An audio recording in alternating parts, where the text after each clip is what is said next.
Hello అండి, welcome back to Telangana recipes. ఇవాల్టి వీడియోలో ఆనియన్ ఎగ్ డ్రాప్ కర్రీ పర్ఫెక్ట్గా ఎలా చేసుకోవాలో చూద్దాం. ముందుగా ఆనియన్స్ని తీసుకొని చిన్న చిన్న ముక్కలుగా కట్ చేసుకొని పెట్టుకోవాలి. నేను 4 బిగ్ సైజ్ ఆనియన్స్ని తీసుకొని ఇలా చిన్న ముక్కలుగా కట్ చేసుకొని పెట్టుకున్నాను. ఇప్పుడు ఒక కడాయి పెట్టుకొని అందులో ఆయిల్ వేసుకోవాలి. ఆయిల్ వేడైన తర్వాత 1 టీ స్పూన్ జీలకర్ర వేసుకొని కట్ చేసి పెట్టుకున్న ఆనియన్స్ని వేసుకోవాలి. మీడియం ఫ్లేమ్లో ఆనియన్స్ని ఫ్రై చేసుకోవాలి. ఆనియన్స్ పచ్చివాసన పోయి లైట్ గోల్డెన్ బ్రౌన్ కలర్ వచ్చేంత వరకు ఫ్రై చేసుకోవాలి. ఇలా ఆనియన్స్ గోలిన తర్వాత టేస్ట్కి తగినంతగా సాల్ట్ యాడ్ చేసుకోవాలి. నేను 1 టేబుల్ స్పూన్ సాల్ట్ యాడ్ చేసుకున్నాను.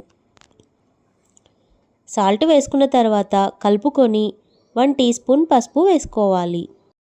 మళ్ళీ కలుపుకొని ఇప్పుడు ఎగ్స్ని యాడ్ చేసుకోండి. అన్ని ఎగ్స్ని ఇలా దూరంగా వేసుకోండి. ఎగ్స్ వేసుకున్న తర్వాత 2-3 మినిట్స్ వరకు అస్సలు కలపకండి. తర్వాత ఈచ్ ఎగ్ని స్లోగా ఇలా ఫ్లిప్ చేయండి. అన్ని ఎగ్స్ని ఫ్లిప్ చేసుకున్న తర్వాత 2-3 మినిట్స్ వరకు కలపకండి. తర్వాత ఇలా ఈచ్ ఎగ్ని సపరేట్ చేయండి. అన్నీ చేసిన తర్వాత కారం వేసుకోండి.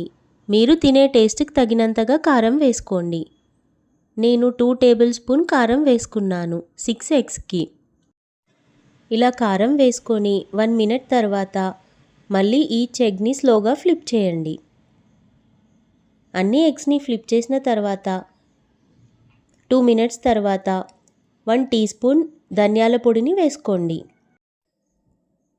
మళ్ళీ ఎగ్స్ని ఇలా స్లోగా ఫ్లిప్ చేసుకొని 2-3 మినిట్స్ వరకు కలపకండి. కొత్తిమీరని వేసుకొని కర్రీని కలుపుకొని లో ఫ్లేమ్లో 2 మినిట్స్ వరకు ఫ్రై చేసుకోండి. చాలా సింపుల్గా అయిపోయే ఈ ఆనియన్ ఎగ్ డ్రాప్ కర్రీ రైస్లోకైనా చపాతీలోకైనా ఇంకా పూరీలోకైనా ది బెస్ట్ కాంబినేషన్. మీరు ఇలా ఆనియన్ ఎగ్ డ్రాప్ కర్రీని సింపుల్గా ట్రై చేయండి. మీకు ఈ రెసిపీ నచ్చినట్టయితే లైక్ చేయండి, షేర్ చేయండి అండ్ సబ్స్క్రైబ్ చేయండి. బెల్ ఐకాన్ని క్లిక్ చేయండి.